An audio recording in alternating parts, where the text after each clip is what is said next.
नमस्कार साथियों, कैसे हैं आप सभी? Aamir Khan science YouTube channel आप सभी का हार्दिक स्वागत।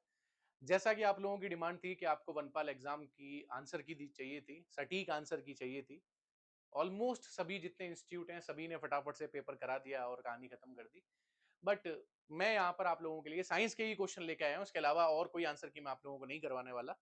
तो साइंस के बारे में हम लोग बात करेंगे। देखिए यहाँ पर पहला प्रश्न है यहाँ पर कि पादपों में कार्बोहाइड्रेट कहाँ पर संग्रहित होता है? ध्यान से देखिए इसको। आपसे पूछा गया है यहाँ पर कि पादपों में कार्बोहाइड्रेट का संग्रह कहां पर होता है? Carbohydrate in plant are stored in form. तो दोस्तों अगर हम बात करें ग्लूकोज के फॉर्म में, तो देखिए ग्लूकोज जो है यहाँ पर सही उत्तर इसलिए नहीं है क्योंकि जब प्रकाश संश्लेषण की क्रिया होती है ना, जब प्रकाश संश्लेषण की क्रिया होती है और इस प्रकाश संश्लेषण में यानी इस फोटोसिंथेसिस के अंदर पौधों को ग्लूकोज मिलता है। तो पौधे जो है वो क्या प्राप्त करते हैं? ग्लूकोज को प्राप्त कर लेते हैं। लेकिन इस ग्लूकोज को वो केवल ग्लूकोज में नहीं रखते हैं, उसका कन्वर्जन होता है। और उसका कन्वर्जन किस में करते हैं? ये स्टार्च में करते हैं। ठीक है, किसमें करते हैं? स्टार्च में करते हैं। आई बात समझ में? तो बेसिकली अगर बात की जाए तो पादपों में या तो सेल्यूलोज के फॉर्म में या स्टार्च के फॉर्म में होता है। तो यहां पर आंसर जो है वो क्या है? स्टार्च के फॉर्म में है। ठीक है, यहां पर इस जिस बच्चे का मैंने यहां पर ये स्क्रीनशॉट लगाया है, वहां पर ये ग्लाइकोजन दे रखा है बेटा, या ग्लाइकोजन गलत है। ग्लाइकोजन इसलिए गलत है क्योंकि ग्लाइकोजन जो है ना, वो जितने भी जीव जंतु हैं, जितने भी जंतु हैं, जितने एनिमल्स हैं, इन एनिमल्स में स्टोर होता है। आई बात समझ में? स्टोर होता है। तो वहां पर अगर हम बात करें तो ग्लूकोज का ऑक्सीकरण होगा, ग्लूकोज जो है वो जलेगी। भाई ग्लूकोज ऑक्सीजन के साथ जुड़ेगी और जुड़ने के बाद में बनाएगी ग्लाइकोजन। और ये जो ग्लाइकोजन है, ये ग्लाइकोजन हमारी बॉडी में क्या हो जाता है? जाकर स्टोर हो जाता है। किसमें? एनिमल बॉडी में, मानव में और जो जंतु हैं उन लोगों में। लेकिन यहां बात हो रही है पादपों के बारे में, तो पादपों में ग्लाइकोजन नहीं होगा। स्टार्च को सही उत्तर माना जाएगा, इसीलिए स्टार्च सही उत्तर है यहाँ पे। अगला प्रश्न देखते हैं यहाँ पे। अगला प्रश्न है कि निम्नलिखित में से कौन सी एक धातु है? Which of the following is a metal? देखिए ब्रोमीन के बारे में बात करें तो ब्रोमीन क्या है? ब्रोमीन एक लिक्विड नॉन मेटल है। क्या है साहब? एक लिक्विड नॉन मेटल है, अधातु है और द्रव अवस्था में पाई जाती है। सल्फर के बारे में बात करें तो सल्फर जो है वो एक सॉलिड और गैस भी कह सकते हैं बेसिकली। तो ये भी क्या है? ये भी एक नॉन मेटल है, नॉन मेटल होती है। ठीक है, आयोडीन के बारे में बात करें तो आयोडीन सबसे चमकीली अधातु है, सबसे चमकीली अधातु है, यानी ये भी क्या है साहब? नॉन मेटल है। तो यहां पर किसको मेटल कहेंगे? लेड को मेटल कहेंगे, जो कि इस बच्चे ने भी क्या किया है? सही किया है। ठीक है, तो लेड जो है यानी पीबी जो है, पीबी को क्या कहेंगे? मेटल कहेंगे। ठीक है भाई, समझ में आया यहां तक? आगे बात करते हैं। देखिए अगला प्रश्न है कि निम्न में से किस यौगिक का क्वथनांक सबसे कम होता है? Which of the following compound has the lowest boiling point? क्या क्लोरोफॉर्म है, एथेनॉल है, मिथेन है और एसिटिक एसिड है? ठीक है, देखिए यहां अगर हम बात करें तो इस बच्चे ने जो है वो यहां पर एथेनॉल को आंसर दे रखा है यहां पर। ठीक है, अगर हम बात करें यहां पर एथेनॉल के बारे में तो एथेनॉल का लगभग अगर हम देखें तो यहां पर भाई 78 के समथिंग होता है, डिग्री सेंटीग्रेड होता है। ठीक है, और क्लोरोफॉर्म के बारे में बात करें तो क्लोरोफॉर्म में लगभग अगर देखें तो 61 डिग्री सेंटीग्रेड के आसपास होता है, 61 डिग्री सेंटीग्रेड के आसपास होता है अप्रोक्सीमेट। और एसिटिक एसिड के बारे में बात करें तो लगभग 118 के आसपास होता है। ठीक है, इस हिसाब से अगर देखा जाए तो ये -161 डिग्री सेंटीग्रेड के आसपास मिथेन का पाया जाता है। ठीक है, तो मिथेन जो है वो इनमें सबसे कम बॉइलिंग पॉइंट वाला होगा। यहां पर आंसर एथेनॉल डाल रखा था, एथेनॉल यहां पर सही उत्तर नहीं है। ठीक है, तो यहां पर अगर हम बात करें तो यहां पर जो सही उत्तर होगा वो किसका होगा? वो मिथेन होगा, जो लगभग -161 डिग्री सेंटीग्रेड के आसपास में होता है, जो इन सब में सबसे कम माना जाएगा। इसके बाद अगर हम बात करें तो यहां पर एक रिएक्शन है कि जब सोडियम हाइड्रोकार्बोनेट यानी NaHCO3 को हम किसके साथ? CH3 COOH के साथ में मिला देते हैं तो देखो क्या होगा? अगर इसको यहां से मिलाएंगे तो ये इसको यहां से हटाएगा और CH3 COONA यहाँ पर बन जाएगा। और उधर अगर हम लोग बात करें यहाँ पर, तो यहाँ पर क्या बनेगी साहब, कार्बन डाइऑक्साइड जो है ऑक्साइड गैस बनेगी, और साथ साथ में यहाँ पर क्या बनेगा, जल बनेगा, H2O बनेगा। ठीक है, सामान्य तौर पे मैं कर रहा हूं, यहाँ पर मैं इसको बैलेंस नहीं कर रहा हूं, क्वेश्चन समझाने के लिए कर रहा हूं। तो यहाँ पर क्या बन गई साहब, कार्बन डाइऑक्साइड गैस बन गई। अगर कार्बन डाइऑक्साइड गैस बन गई है तो ये क्या कर देगी, दूधिया कर देगी पानी को, जलती हुई फांस को बुझा डालेगी और सोडियम हाइड्रोक्साइड में जाकर घुल जाएगी। ठीक है, ये जो सी वाला ऑप्शन है ना, ये कहीं कहीं कहीं पर जो है थोड़ा बहुत प्रॉब्लमेटिक है, क्योंकि ये एक ऐसी चीज है कि उस वक्त पता चलती है जब रिएक्शन करते हैं। तो ये सामने होने वाला प्रयोग है, तो इस प्रयोग का ऑब्जर्वेशन कई बार अप एंड डाउन हो जाता है, इसीलिए अब इसको हम कंसीडर यहां पर कर लेंगे। तो यहां अगर हम बात करें तो ए, बी और सी बिल्कुल सही है। तीखी गंध जो है वो गलत है, क्योंकि कार्बन डाइऑक्साइड जो है वो क्या होती है, रंगहीन और गंधहीन गैस होती है। ठीक है, तो अगर हम बात करें CO2 के बारे में, तो CO2 क्या है, रंगहीन है और गंधहीन है, ऑर्डरलेस होती है। तो डी ऑप्शन यहां पर जो है वो गलत है, इसीलिए इसको हम कहेंगे ABCR करेक्ट।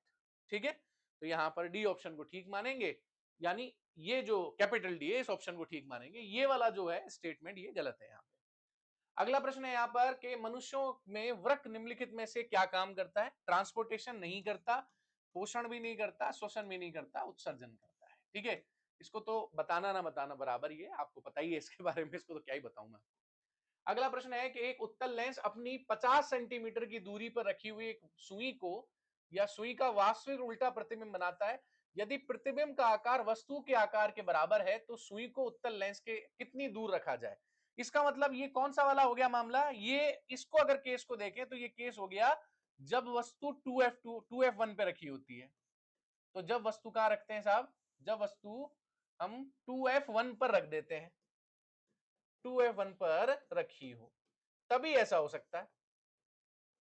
यानी अगर हम यहां बात करें तो साहब ये बना लिया लेंस आपका, ये हो गया इसका ऑप्टिकल पॉइंट, ये हो गया F, ये हो गया 2F1, ये हो गया F2, ये हो गया 2F2। तो इसका मतलब क्या हुआ है कि यहां पर वस्तु रखी गई है, और ये यहां पर जो वस्तु रखी गई है तो बनने वाला प्रतिबिंब कहां बना है, यहां बना हुआ है इस जगह पर, तभी प्रतिबिंब कैसा बन सकता है, तभी प्रतिबिंब वास्तविक बन सकता है, उल्टा बन सकता है, और वस्तु के समान बन सकता है। आई बात समझ में। इसीलिए अगर हम यहां बात करें तो साहब इसकी दूरी कितनी है, 50 सेंटीमीटर है, तो यहां भी कितनी होगी, 50 सेंटीमीटर ही होगी। यहां पर इस बच्चे ने बिल्कुल सही कर रखा है, आंसर क्या होगा, 50 सेंटीमीटर यहां पर सही उत्तर माना जाएगा। ठीक है, तो वी जो है वो यू के बिल्कुल इक्वल हो जाएगा। अगला प्रश्न देखते हैं यहां पर। अगला प्रश्न है कि पुष्पों में या पुष्पी पादपों में दिखाई देने वाली प्रजनन अवस्थाओं का सही क्रम क्या है। The correct sequence of reproductive stage seen in a flowering plant. तो फ्लोरिंग प्लांट में क्या क्या है साहब, नवोद्वादन यानी सीडिंग, युग्मज यानी गैमेट्स, युग्मनज मतलब जाइगोट, और भ्रूण मतलब एम्ब्रियो। तो अगर हम यहां पर बात करें तो यहां पर जो सबसे पहले काम होगा वो कौन सा होगा साहब, सबसे पहले अगर हम लोग यहां पर देखें तो सबसे पहले यहां पर युग्मज बनेगा, है ना साहब, युग्मज बनेगा, नंबर 1 तो यही होगा। युग्मज बनने के बाद में, युग्मक बनने के बाद में युग्मज बनेगा, यानी ये जो ऑप्शन है ये ठीक है। उसके बाद क्या बनेगा, भ्रूण बनेगा, और उसके बाद में यहां पर ये बनेगा। ठीक है, तो यही शायद उत्तर यहां पर आपको दे रखा है, तो BCDA यहां पर सही उत्तर होगा। ठीक है, करेक्ट है, बिल्कुल करेक्ट है, कोई दिक्कत वाली बात यहां पे नहीं है। अगला प्रश्न यहाँ पर, निम्नलिखित में से कौन सा अजैव अपघट्य अपशिष्ट है, which of the following is non biodegradable waste. Biodegradable waste कौन सा नहीं है भाई, जिसको हम खत्म नहीं कर सकते। तो पत्तियों को तो आसानी से खत्म कर देते हैं, सड़ जाती है, कागज भी सड़ जाता है, खाद्य पदार्थ भी सड़ जाते हैं, पर प्लास्टिक जैसी है वैसी ही रहती है, ये किसी भी हालत में नहीं सड़ती है। अगला प्रश्न देखते हैं यहाँ पर, निम्नलिखित तत्वों को इलेक्ट्रॉन की संख्या के आरोही क्रम में यहां पर व्यवस्थित कीजिए। लो साहब कर लेते हैं। नियोन के बारे में अगर हम बात करें तो यहां पर नियोन के बारे में अगर हम बात करें तो क्या नंबर होता है साहब नियोन का, अप्रोक्सीमेट अगर बात करें तो 10 नंबर होता है नियोन का। ठीक है, उसके बाद अगर हम बात करें मैग्नीशियम के बारे में तो मैग्नीशियम का नंबर कितना होता है, 12 होता है।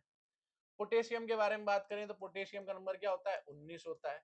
और सल्फर का कितना होता है 16 होता है। तो पहले कौन सा आएगा, पहले आएगा नियोन, फिर कितना आएगा मैग्नीशियम, फिर आएगा सल्फर और फिर आएगा पोटेशियम।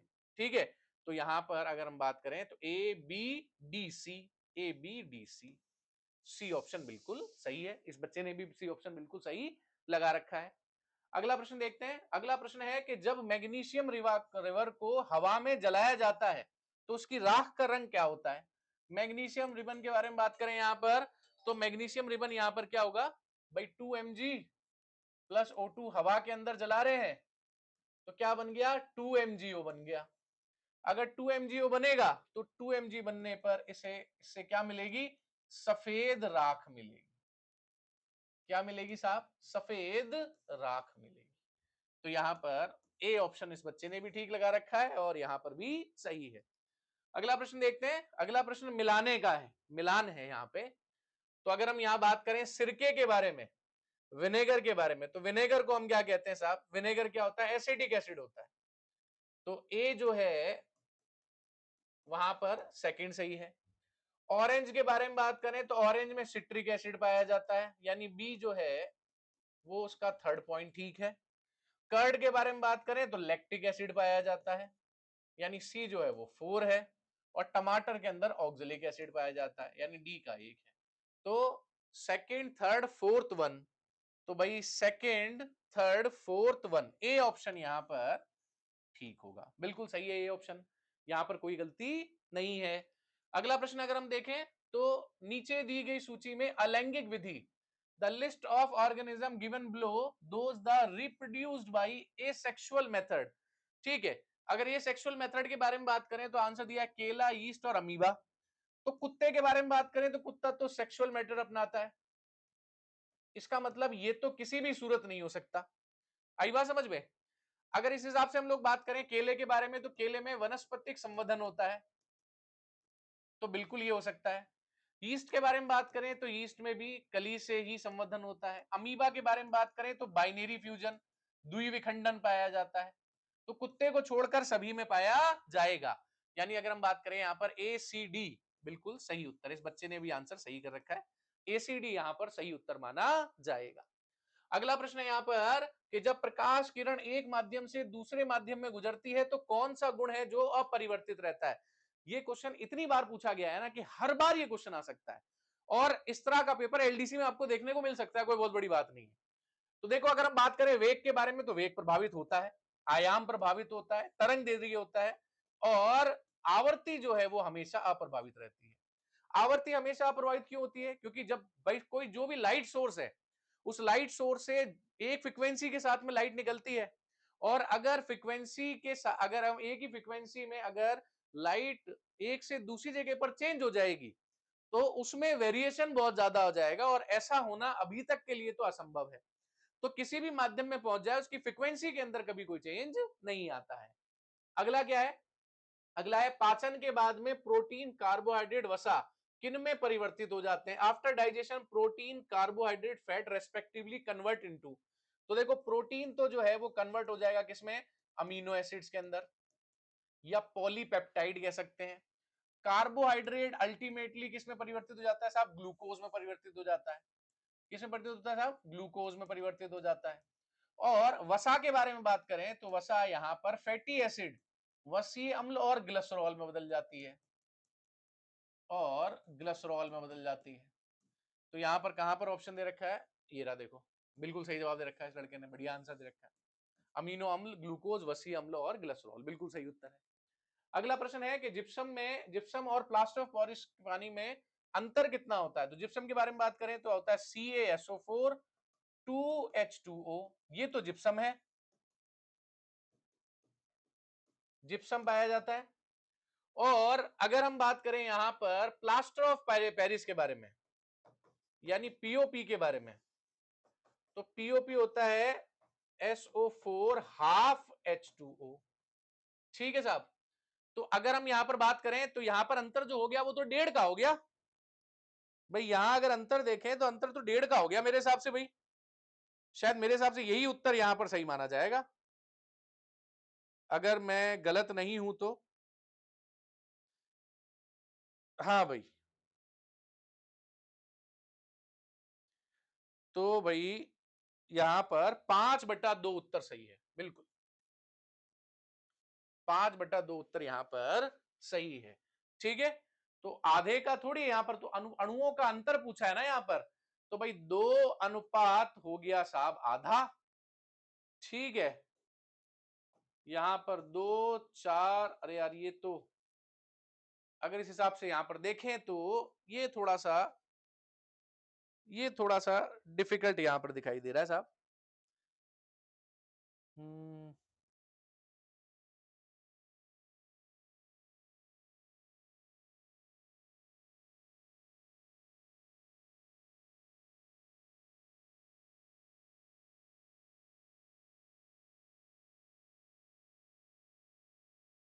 देखते हैं भाई इसका मामला क्या है, एक बार चेक कर लेते हैं।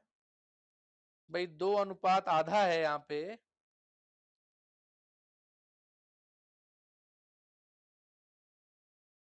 इसका मैंने देखा था, ये कहाँ दिक्कत आ गई, एक बुक में था ये।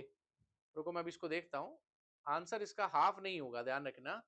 इसके आंसर में हाफ आंसर इसका नहीं होगा। देखते हैं इसको जरा। ये तो वाकई में थोड़ा सा, ये क्वेश्चन मैंने थोड़ा इस पे जज नहीं किया। अच्छा अच्छा अच्छा, हाँ डेढ़ का अंतर पूछा है, अनुपात थोड़ी पूछा है, डेढ़ का अंतर पूछा है यहाँ पे। तो डेढ़ का होगा, डी ऑप्शन यहाँ पर ठीक है।